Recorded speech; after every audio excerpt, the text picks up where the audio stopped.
Diyan. Si Robin Padilla, tuta yan ni Tigong. Abi, nagkakamali kayo. Bulldog ako, hindi ako tuta.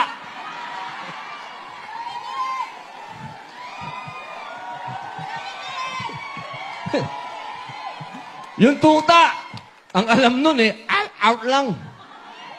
Ako, roar, roar! Bakit po ako naging bulldog ni Tigong? Yan ang magandang kwento Alam niyo po, alam niyo naman, hindi naman kaila sa inyo, ako'y ex-convict. Di ba? Ako'y dating bad boy. Alam niyo naman, hindi naman, wala naman akong, alam niyo na, wala naman akong kasinungalingan. Ang importante, lahat ng babaeng minahal ko, mahal ako. Walang kahit isang babae ang nagsasabing hindi ko sila minahal.